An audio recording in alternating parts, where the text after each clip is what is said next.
Grande Prêmio do Japão de 2019, o grande prêmio que eu acho que quebrou uma hegemonia de corridas sensacionais. Não foi uma corrida sensacional, foi uma corrida normal, né? Vamos falar assim, chamando atenção pro título Hexa da McLaren, não, da Mercedes, dislexia, o título da Mercedes, com todos os louvores, realmente uma equipe sensacional, uma equipe que, uma corrida que não está conseguindo andar junto em termos de velocidade com a Ferrari, mas possui um carro que tem um trato melhor com os pneus.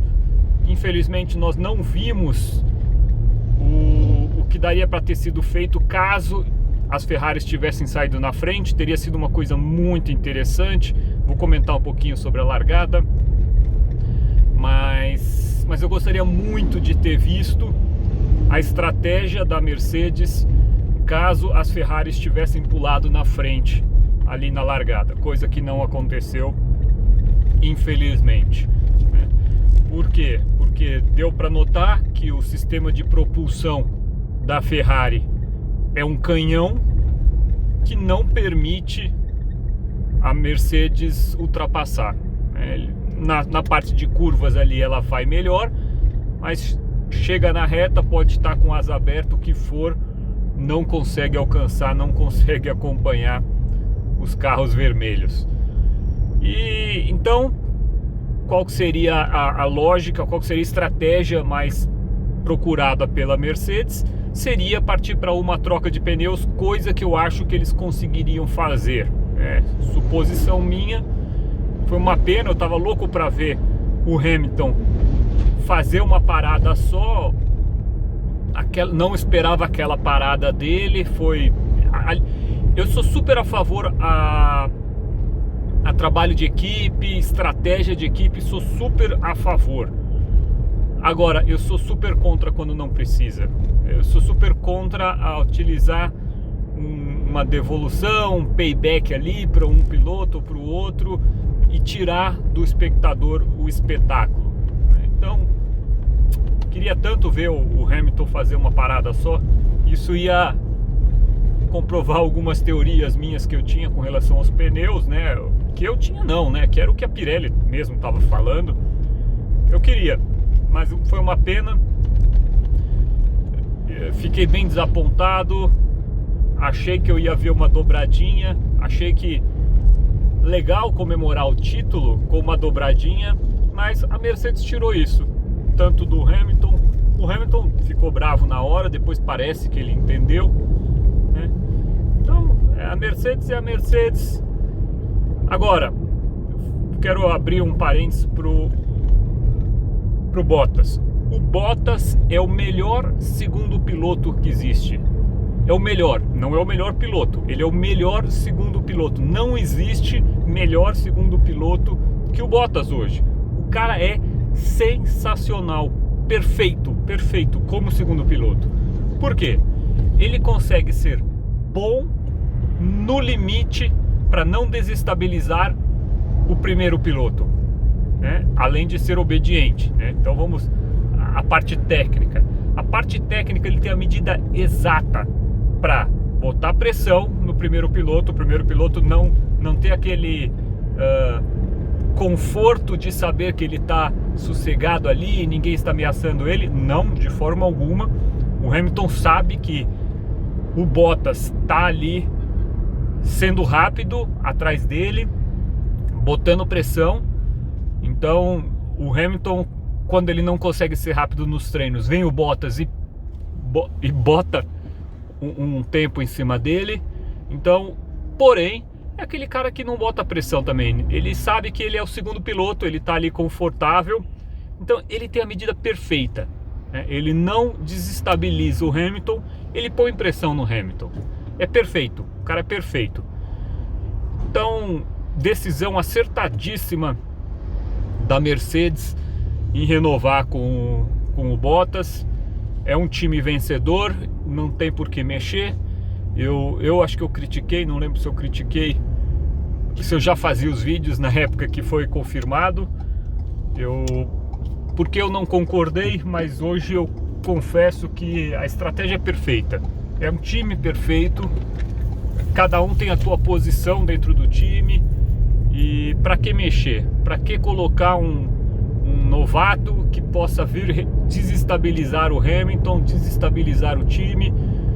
Não vão mexer em time que está ganhando, aquela famosa ditado, né? Não mexa em time que está ganhando. Então, corretíssimo, o Bottas é o melhor segundo piloto que existe na Fórmula 1 hoje. Não existe melhor segundo piloto do que o Bottas. Corretíssima estratégia da Mercedes. Falar um pouquinho da largada então. Bom, antes do qualificação, Vettel foi preciso, perfeito, sensacional, porém ele jogou tudo no lixo ali na largada. Poxa, que erro, né? Fazer aquela queimada de largada. Depois eu quero fazer um comentário sobre as decisões aí da organização, dos comissários, que também estão me desapontando muito, né? Estão bem confusas, não estão claras. Eu não sou um especialista de regulamento, pelo jeito ninguém é, né? Porque eu ouvi todos os comentários dos especialistas, li, e ninguém me fala também o regulamento, o que diz o regulamento, mas vou falar disso depois. Mas foi uma pena, eu estava querendo tanto ver as Ferraris pulando na frente e ver o que a Mercedes ia fazer tendo um carro que não tem condições de ultrapassar em função do conjunto de propulsão da Ferrari ser um canhão. Eu queria ver a estratégia que a Mercedes ia fazer. Eu acho que muito provavelmente ela ia partir para uma parada só, ia conseguir passar nos boxes, enquanto a Ferrari teria que fazer 2 paradas em função de não tratar bem, ser um carro que não trata bem os pneus. Mas esse show foi cancelado. Não houve. Somou-se o erro do Vettel na largada e a largada impressionante do Bottas. É impressionante o que esse cara faz na largada. Parece que tem um sensor ali automatizado, porque a hora que dá a luz, ele pula para frente. Esse cara tem que ir para... Se ele for correr de dragster lá nos Estados Unidos, esse cara vai papar tudo, porque é incrível, o reflexo dele é impressionante. É impressionante. Então, somou os dois. A bobagem do Vettel com a velocidade do Bottas. Ele até teve que tirar em cima da hora, porque senão ele ia dar na traseira do Vettel. Ele não pulou para frente, né? Então, com relação à queimada de largada, porque queimou. O Vettel queimou, né? Ele moveu o carro antes da hora. É queimar a largada. Agora, a minha pergunta com relação ao regulamento: o que diz o regulamento? Qual é a punição? Nós vimos ali o Raikkonen sendo punido na corrida anterior da Rússia. E aí, por que não puniu? Porque ele não se beneficiou com isso. Mas é isso que diz o regulamento? Quer dizer, a pessoa tem que mover e se beneficiar. Eu não entendi muito bem isso. Eu acho que a regra tem que ser clara, não pode ser subjetiva, tem que ser objetiva. Se a regra diz moveu, e outra coisa, porque depois também eu achei confuso até as declarações da FIA, porque depois falou, não, moveu, não, o sensor não pegou, o que conta é o sensor. Mas calma aí, todo mundo viu que moveu, né? Então, é mover ou é o sensor? O que diz o regulamento? Essa é a dúvida que eu fiquei. Então, e depois a demora para decidir isso, porque que fosse decidido ali, passou 2 voltas do ocorrido, ok, o acontecido foi esse, queimou a largada, se movimentou antes, e a punição é essa, tá, não sei qual que é a punição, se toma segundo, se tem que fazer um stop and go, se tem que fazer o que for, mas que faça rápido, para que a corrida se defina e aquele cara não fique participando da corrida ali numa posição errada. porque ele não deveria mais estar ali, né? Esse é o fato, ele errou. Então, queria entender mais esse regulamento, quero ver se até o encontro no site da FIA, onde que se encontra esse regulamento, se é possível ler ele e ver qual que é a parte técnica, o que a letra diz a respeito disso, porque confesso que eu tô completamente perdido, né? Se fala, daí o que fala, por exemplo, é que na semana passada o Raikkonen avançou muito mais. Ok, então tem essa aí de o nível que avançou, porque o Raikkonen não se beneficiou também na semana passada, porque quando ele avançou ele freou e também perdeu a hora da largada ali, acabou não se beneficiando também. Então, dúvidas. Não sou eu, tá? Que fechei aqui o sem parar, tem um carro na minha frente. Então, isso eu quero ler um pouco mais, entender um pouco mais do regulamento, porque ficou tudo muito confuso, né? Bom, o fato é que o Vettel errou, né? O Vettel errou, todo o trabalho bem feito que ele fez poucas horas antes ali no Qualify foi por água abaixo naquela largada desastrosa. Cara, isso aqui é um perigo, aí o cara tem que atravessar ali. Não parou, o cara foi embora, passou. Então fica essa incógnita, fica essa dúvida. Eu não sei se eu já comentei aqui no canal que eu não gosto de futebol, porque muitas vezes a regra deixa lacunas e eu não gosto de decisões sendo tomadas em função de lacunas ou interpretações.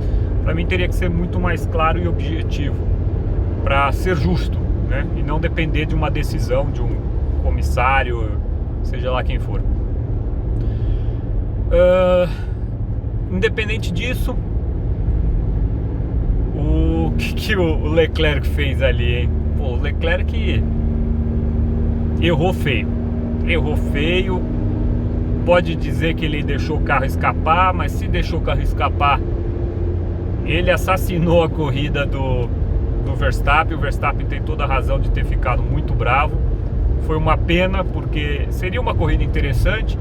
A Honda estava apostando todas as fichas, mesmo não tendo uma propulsão para brigar. Ela estava se preparando para essa corrida. Trocou o motor nas corridas anteriores, justamente para chegar aqui com o motor preparado. Foi tudo por água abaixo.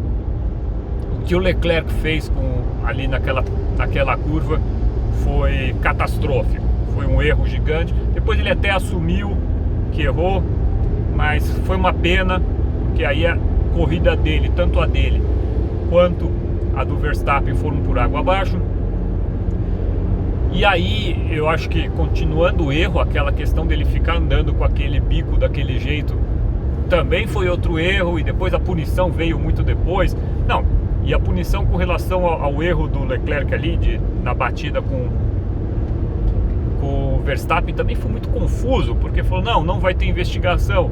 Aí avisaram o Verstappen ficou pé da vida, como não, que não sei o que, depois vai ter investigação, depois investigou e puniu. Quer dizer, que confusão. Aquilo lá já tinha que ter sido investigado, visto, a cena estava clara, não tem. O que será que os comissários veem tanto? Não sei, né?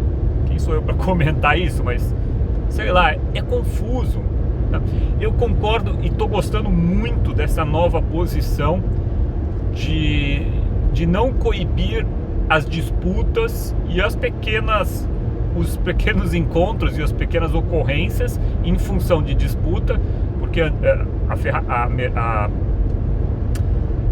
os comissários vinham sendo muito conservadores até um tempo atrás e coibindo disputas. Isso era ruim, é ruim para o esporte. Então eu acho que tem que ser flexível, tem que permitir que os pilotos disputem, coloquem lado a lado, bata roda com roda. Então isso é saudável para o espetáculo, mas tem que decidir rápido, né? E eu não tenho visto isso. Então depois a questão do bico, cara, tinha que ter mandado ele sair. Tava óbvio que aquele bico ia ser arrancado, que aquele bico ia voar, e vai saber para onde aquele bico ia voar. Bom, o bico voou e decepou o espelho retrovisor do Hamilton. Aquilo lá então, aquilo lá não vinha numa força fraca, né? Ele vinha de encontro ao carro, né? Numa velocidade diferencial grande, tornando perigoso. Aquilo é uma faca, né? Tá certo, tem um ralo ali na frente protegendo o piloto, mas o que teria acontecido se aquela parte tivesse, ao invés de ter batido no espelho retrovisor do Hamilton e decepado o espelho retrovisor, o que teria acontecido se ele tivesse vindo um pouquinho para a esquerda e pego no capacete do Hamilton? Qual o estrago que aquilo poderia ter causado no capacete do Hamilton? Então, foi um momento perigoso, né? O fato de ter decepado o espelho retrovisor da forma como decepou mostra que aquilo lá não era brincadeira. Então, os comissários também demoraram, né? Demoraram para agir, demoraram para tomar uma decisão. A equipe demorou para tomar uma decisão também. Dava para ver que o menino podia estar falando: não, tá ok, tô dirigindo, sigo dirigindo, tal, mas e a responsabilidade, onde fica? Então, pisada na bola aí também, mais uma alfinetada minha com relação a essa questão dele ter continuado com o bico ali. E aí a corrida transcorreu normalmente, foi alguns momentos bem sonolentos, e a decepção daquela parada do Hamilton, uma pena. Eu entendo e não entendo, né? Eu entendo que foi mais uma para entregar ali a vitória para o Bottas, mas precisava? Acho que não precisava. Acho que seria legal uma dobradinha. Eu acho que eles também pararam acreditando que depois ele conseguiria voltar tão mais rápido que a Ferrari que ele iria passar a Ferrari, mas o canhão de propulsão ali da Ferrari não permite isso.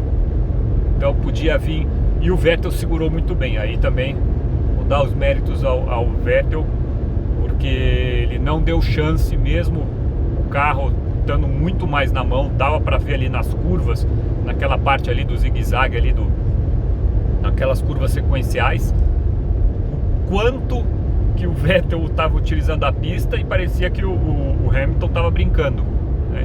Ele estava com o carro muito mais na mão, mas não tem como passar ali, né? Não tinha como colocar do lado. Então, realmente, mérito para a pilotagem e para a calma do Vettel, e principalmente para o sistema de propulsão da Ferrari, que realmente é diferenciado. Bom, eu não vou comentar ali sobre o pelotão intermediário, com exceção da McLaren, que eu acho que vem fazendo aí um bom trabalho, tá com um sistema casadinho. Da Fórmula 1B, ela tá se mostrando superior ali do pelotão da Fórmula 1B. Realmente ela se distanciou. 2 excelentes pilotos, né? Sainz extremamente constante. O Norris, infelizmente, o Norris foi prejudicado. Seria muito legal ter visto o que ele vai fazer. E eu acho que vem aí pro ano que vem com a Honda, provavelmente vai conseguir melhorar o sistema de propulsão. Japonesada ali não é fraca não. E vamos ver o que eles vão trazer pro ano que vem.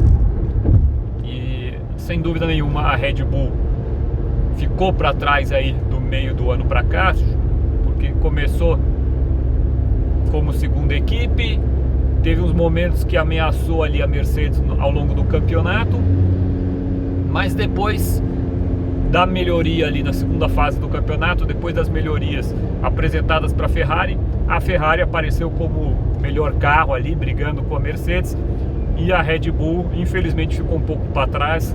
Seria legal ter visto ela brigando ali junto com as duas. Então, mesmo tendo o melhor chassi, talvez, a gente não chegou a conseguir ver isso lado a lado, o sistema de propulsão deixou um pouco a desejar. Então seria muito legal ver tanto a McLaren quanto a Red Bull com um sistema de propulsão mais competitivo, vamos falar assim, né?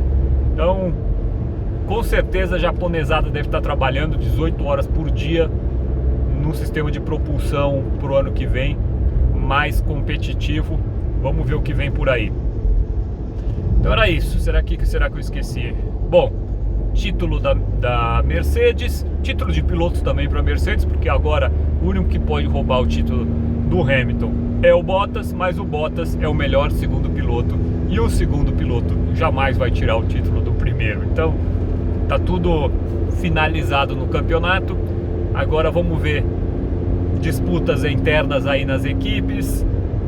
Ocon querendo mostrar serviço. Vamos ver. Também não vou entrar em detalhes aqui, senão o vídeo vai ficar muito longo. Beleza? Vamos ver. Próxima corrida, México. Bastante interessante. Condições atmosféricas de pressão bem diferenciadas. Isso muda completamente o ajuste do carro, o ajuste de turbo. O turbo precisa puxar mais ar, quer dizer, o turbo precisa gerar mais. Vamos ver qual projeto consegue, qual motor consegue fazer isso de uma melhor forma, porque o ar mais rarefeito, isso quando eu corria de kart, era algo que a gente ia correr na altitude ou no nível do mar. Eu lembro uma vez que a gente foi fazer uma corrida lá em Caraguatatuba e acertamos os karts aqui no estado de São Paulo.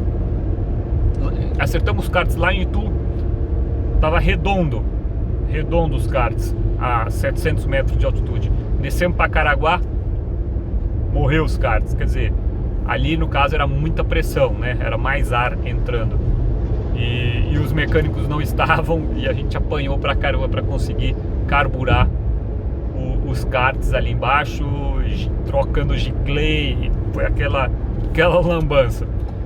Então imagina agora esses carros que são muito mais sensíveis, os ajustes para puxar o ar ali do turbo, e eu fico imaginando ali agora o quebra-cabeça que os mecânicos estão fazendo para que esses sistemas de propulsão se adaptem à altitude ali do México.